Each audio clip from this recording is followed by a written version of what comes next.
All right, welcome back into the channel. John Kurtz, joined by Carson Cunningham from the Pistols Firing podcast, formerly with Oklahoma City's KOCO TV. Really appreciate his time. He's a guy that's been really dialed in on everything that's happening with Oklahoma State.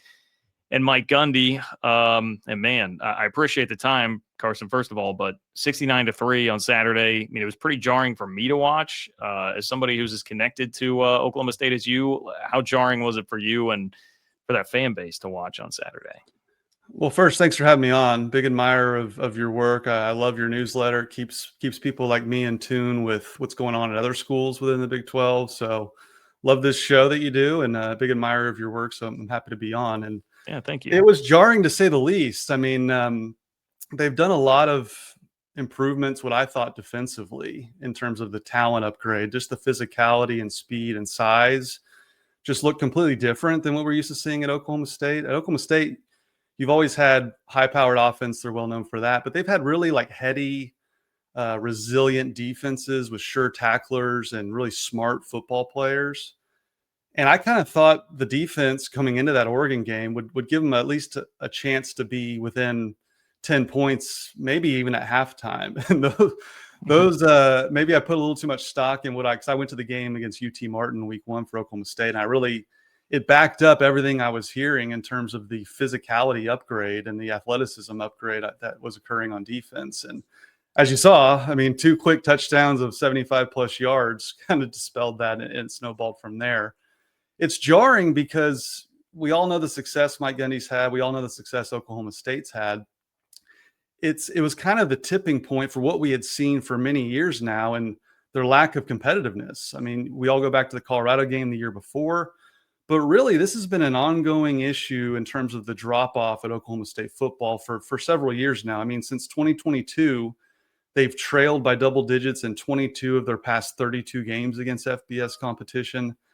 They've trailed at some point in 6 other games, and their record over the past 36 is 16-20. So this has been kind of coming in terms of the drop-off in just competitiveness, the drop-off in 10-win seasons. They've been sliding for a while now, and I think the way and manner in which they lost against Oregon really shone a light nationally that Oklahoma State's not competitive in the Big 12, much less nationally. So how did things get here? Like I mean, I know it's been kind of a gradual decline, but what do you point to as the biggest factors in all this? Is it as simple as, I feel like people try and make it out to be Gundy was slow on NIL, or is it more than that? Well, he's always had his detractors. I've been a primary voice in that in terms of recruiting. I mean, when he was first hired at Oklahoma State, he was given unbelievable financial resources. He hired Larry Fedora as his offensive coordinator, who had a lot of success at Florida, had just followed Ron Zook from Florida to Illinois. That was a cream of the crop offensive coordinator they're paying top dollar for. So his staffs started out very well funded. Their recruiting as well. I mean, he had top 25-ish recruiting classes back in his early days at Oklahoma State. And that's just steadily declined over the years, whether that's motivation for him, whatever that case may be. But he's won a lot despite that. He is famous for taking 2- and 3-star players. I actually asked him, the quote that still lives on is that I turned 2- and 3-star players into 4- and 5-stars. I'm the one that asked him that at the press conference. I said, how are you winning 10 games when your recruiting classes are consistently ranked in the 36 to now they're in the 50s and 60s? And that was always his slogan. And it's been proven to be true. He's won a lot despite not having what you would term blue chip recruits. So the recruiting has continued to slide. And I think what I mentioned about Larry Fedora is the biggest reason for the drop-off in wins. He made a conscious decision when he lost Todd Monken as his offensive coordinator, who's now just lighting it up with the Ravens and has been very successful. He went and hired Mike Yurcich, who ultimately was a really good offensive coordinator, parlayed that job into an offensive coordinator role at Penn State and at Texas. But he started hiring coordinators that he wanted to keep, that he didn't want to get poached. He made this slogan of hire Coach Gundy's coaches.com. He was going to start that website because so many coaches of his were being poached. And I think that's where we started to see the decline in not only wins, but schemes. Their offense now is just a relic. It's very easy to defend. There's very little motion. There's no downfield passing to speak of. That the slides on the offensive side started there. He's continued to hire coordinators. He hired Sean Gleason, who was an unknown from Princeton. He now hired Doug Meacham, who has had success as offensive coordinator, but he was on Mike Gundy's first staff. He's not called plays in 4 years. Same with Todd Grantham, the current defensive coordinator, hadn't called plays in 4 years and was out of a job. Those were viewed as win now hires because, make no mistake, Mike Gundy had to win now. His seat was hot coming into the Oregon game. So you combine the lower level recruiting that's continued to drop in the standings with the slowness on NIL. I think that's certainly a part of it, which you mentioned. But for me, he lost his way in terms of trying to keep coordinator instead of going out and hiring the best offensive coordinator or best defensive coordinator possible. And if they get hired away, that's a great sign that you're winning. And I think that's where he lost a lot of his momentum in terms of the program. Yeah.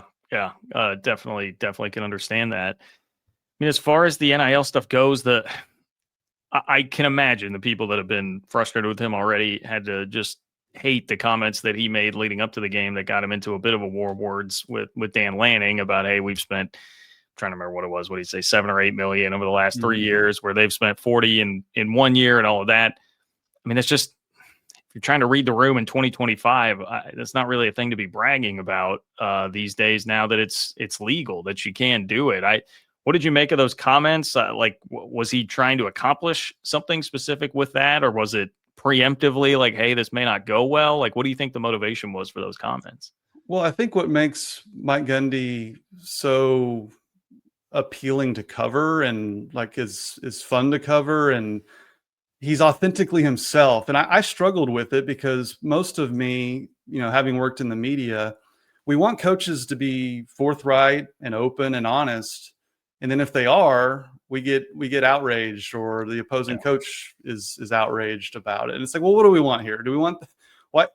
I could probably put myself in his shoes in that moment and saying like, well, why am I giving a press conference if I'm not going to say things how they are, and people are going to find a way to be offended by it? So I certainly understand your point of view and others that was probably not the best thing to say. It seemed like excuse making before the game already started. My bigger issue with it is he's a product of how much money they have in NIL. And one of the biggest frustrations coming from the power brokers at Oklahoma State for virtually his entire tenure is he's a self-admitted recluse. He doesn't like to go out and mingle with the donors. He doesn't like to do fundraising. He likes to go coach football and win. And that served him very well throughout his tenure. But we really don't know what Oklahoma State's capable of because of that. And that goes before NIL. I mean, if you had a coach that was out there extracting every possible dollar from high dollar donors, he might have 7 or 8 more million on top of the 7 or 8 million he's spent. And that's where a lot of the frustration from donors, Board of Regents, before you get into all the comments he's made over the last 2 years that have offended a lot of people, and his son included now. There's a lot going on there. I'm trying to get to the crux of the matter, but for me, it's like blaming others for some of your own self-inflicted problems. That's how it came across to me, because he was slow on NIL. He's not established relationships with high dollar donors. In fact, a lot of the reporting coming out is there's 8-figure donors ready to contribute to OSU football, but they're not doing it while Mike Gundy's the head coach. They're waiting until a new coach comes in to support. That just kind of illustrates where he's at right now at Oklahoma State. He's ruffled a lot of feathers. He's won a lot of games. But when you start getting embarrassed to the tune of Montana State kept their game closer against Oregon than Oklahoma State, I think that really could be a tipping point for him moving forward. Yeah, that's interesting. You started to get into where I wanted to go next, which is kind of what the dynamics are as best you can tell now. Because we saw his son out there defending him, which, hey, I mean, I get it. It's his dad, and he does make some points about, I mean, the reason that people care as much as they do right now about the state of the program is because of what Mike Gundy himself built. But the donor part of it, I'm really curious about, because like you said, he doesn't have this reputation of being somebody that's out there doing a lot of, shaking hands and kissing babies with donors. So do you have the support necessary when it comes down to it here at the end of the day to stick around? Like, what do you feel like are the current dynamics of that whole relationship and situation? Well, if you recall, after the end of last season, he kept around a lot of assistant coaches. Their staff had been stale for many years. A lot of them had been there 10 years. And as that Colorado game played out, 52-0, I started to hear that he's going to be forced to make real changes. And if he doesn't, he's going to be gone. And that was the stance of the athletic director, Chad Weiberg, was he wanted to keep him. He deserved. I mean, you don't fire a head coach who was in the Big 12 title game the year prior. That's another thing. He somehow got this roster from 2023 into the Big 12 championship game against Texas. You don't fire the guy who's been here for 20 years, who played at Oklahoma State, who is your all-time winningest coach. You don't fire him after one losing season. That was the stance of the athletic director, and that's one I agreed with. But it comes at a certain point, you have to make changes, and if he's not willing to do that, they were willing to get rid of him. And I think there's a lot of misconstrued reporting and talk about the Oklahoma State Board of Regents were the ones holding his feet to the fire. The way I gathered it, and I had really good sources on this, was Chad Weiberg was willing to keep him. The president wanted him back, full stop. She's no longer the president. That's another factor going against him as we move forward. But all the Board of Regents did was greenlight what the athletic director wanted. He wanted a reduction in salary. He wanted a massive reduction in the buyout. He did not get it as low as he wanted, but he wanted all of and he wanted concessions from Mike to do fundraising, to mingle with the boosters. That was written into his new contract. So all the things that Mike was reticent to do is all that he really wanted. And so he got all of those things done. And I'm not sitting here saying the athletic director demanded he fire every assistant coach, but it was clear changes needed to be made based on how poor their offense and defense were playing. They were near the bottom in every metric. And so all of that takes place this offseason, and the president, who was his biggest supporter, is now gone. But there was this big misconception that the Board of Regents were the ones calling all the shots. And they might be now, because now there's word that Chad Weiberg, the athletic director, his seat's as hot, if not hotter, than Mike Gundy's. Doesn't have a current contract right now. So there's a lot of moving parts here. But Mike Gundy was on thin ice then, and he's certainly on much more thin ice now. But they got the reduction in the buyout. They gave him another chance this season to win games. It's going to be far more easy to come to some sort of agreement at the end of the year to usher him on. And it's a delicate situation. I know you mentioned it. You dealt with it with Bill Snyder. But Mike Gundy is really, at this point, out of a lot of support. A lot of the Board of Regents aren't big fans of him. The athletic director still is a fan of his, but he may be going down too as far as his job status. So it's a lot of moving parts. It's a political game, but the fact that the athletic director had to step in and force him to make real changes shows you how established Mike Gundy is as the head coach at Oklahoma State, that he really calls the shots. And it's one of those things where a head coach had too much power. I mean, Chad Weiberg himself, after they won the Fiesta Bowl against Notre Dame, they altered his contract into this rolling over contract that always renewed. And it just gave him far too much power to where you literally couldn't, one, fire him, or two, force real change without the leverage that they had. And the leverage they had last offseason was him disparaging all the fans online, calling them deadbeats and didn't have jobs. And he really harmed the university. So the way those contracts are written, that was grounds for firing. So they used that leverage, long story short, to get changes. And those changes flat out haven't worked. I just thought the hirings were very uninspiring at the time, and they look even more so now. So if we were to ask Mike Gundy, I know this is maybe an unfair position to put you in, but like, what do you think?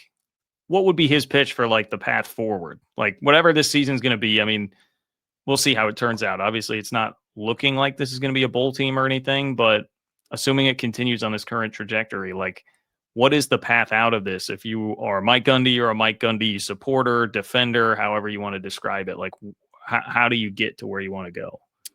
Well, I think you do what you've done in the past. I mean, this is not the first time Mike's job status has been in question. I go back to 2014, going into that Bedlam game that everyone knows it as the Tyreek Hill punt return game.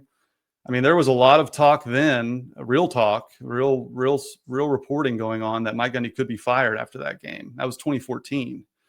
people don't remember, that season he was giving his Monday press conference. He was at odds with Boone Pickens at the time, who I believe that I would tell Mike Gundy and his son has just as much success for building what Oklahoma State football is. When Mike Gundy became the head coach, the stadium was already under construction, and the fact is Oklahoma State wasn't really attempting to win at football until Boone Pickens. They had played an old Rust-Oleum stadium. They had put no support, no funding into football. They literally weren't doing what it took to win at football for virtually 100 years until Boone Pickens. So I think Boone deserves a lot of credit for Mike Gundy's success, along with Mike Gundy. He certainly deserves that success as well. So he was at odds then in terms of his job status. But what happened? He won that Bedlam game. He goes on to the bowl game, beats a lot of first-round draft picks for Washington Huskies in it was the Insight Bowl at the time. Who knows what it's called now? Yeah. But he's just, every 4 or 5 years, there's been this kind of reset. Either he's hired a new coordinator, or he's won enough games. He's won 10 games. I've lost track of how many times, but winning is the way out of this. If he somehow rallies the troops here and wins 8 or 9 games, he would have the resolve to say, look, these coordinators took some time. I know we got embarrassed against Oregon, but we competed in the Big 12. We won 8 or 9 games, and it takes a while for a whole new staff for that matter, but especially 2 new coordinators to establish their playbook, their style of play, and it takes a while to gel a whole new staff. So I think that's the way out of it, is winning games. But with Haas Haney, the starting quarterback, out with a Jones fracture in his foot, I mean, people here in Oklahoma, we hear Jones fracture, we go back to Kevin Durant missing an entire season of their championship window, which no one really factors in about those years, but that's neither here nor there. Yeah. But without Haas Haney, this offense was clearly tailored around him. And that's another critique of Mike Gundy, is when he had Spencer Sanders, the backup quarterback was a statue. How do you run the same offense with 2 very different quarterbacks? And that's the situation they're in right now. Yeah, and maybe unfair to speculate about this based on the fact that, I mean, he has a shot to do what you just said, go win games this year, and no one will be talking about it. But do you get a sense of like where Oklahoma State might go if they are going to move on from Mike Gundy? I mean, I've seen the Zach Robinson talk pop up on social media, but I don't know, I guess where would you handicap things on potential replacements there if they're going to go that route? Yeah, I was front and center on reporting on the whole contract negotiation saga when people were reporting that he was gone. I was like, that is not true. So I've been pretty tied into this, and believe me, anytime people bring up like a former quarterback, I tend to roll my eyes. It's like fans always kind of want to hire like a former player that they remember fondly. Yeah. And when I had first heard the Zach Robinson talk, I did the similar. People wanted Brandon Whedon to be the offensive coordinator for like the last 10 years, which Brandon has no interest in coaching. I know him, and like it's just kind of where fans' heads go, and I certainly understand that. So I kind of rolled my eyes at the Zach Robinson things, but the similar people I had talked to that were telling me that there was going to be a showdown with Mike Gundy were saying that Zach Robinson is one of the top targets and there's mutual interest there, which again, also another layer to that is, why would he want to come to college football? He's been in the NFL for quite some time. He's on that Sean McVay tree that's so coveted by NFL franchises. But apparently there is mutual interest there. And I reported that back in the spring. And it's not only personal reasons for Zach. I mean, he has family in the area of Stillwater. There's personal reasons there. There's also financial. He's only paid $500,000 as the offensive coordinator of the Atlanta Falcons. I mean, he'd be making $5 or $6 million or Mike Gundy was making 7 or 8 at one point before it was reduced. So there's mutual interest there, but Zach does not want to be seen as pushing out his old head coach, Mike Gundy. That was made clear last spring. So that's the number one target I keep hearing from very high ranking people in Stillwater. Other names, Todd Monken, who I had mentioned prior, is just lit it up in the NFL. He strikes me more as an NFL guy than even Zach in a lot of ways. He left a head coaching job in college to go be a quarterback coach in the NFL. So he was kind of getting tired, it seemed, of recruiting then. That's before NIL even existed. So other names getting thrown out.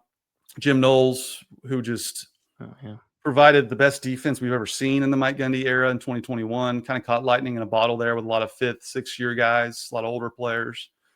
And then this latest name is the South Florida coach, who apparently was a grad assistant at Oklahoma State. But make no mistake, Zach Robinson will be the number one target by far. They're going to make him say no multiple times before they move on to the other candidates. And it makes a lot of sense. Played there, is a very well-respected offensive mind.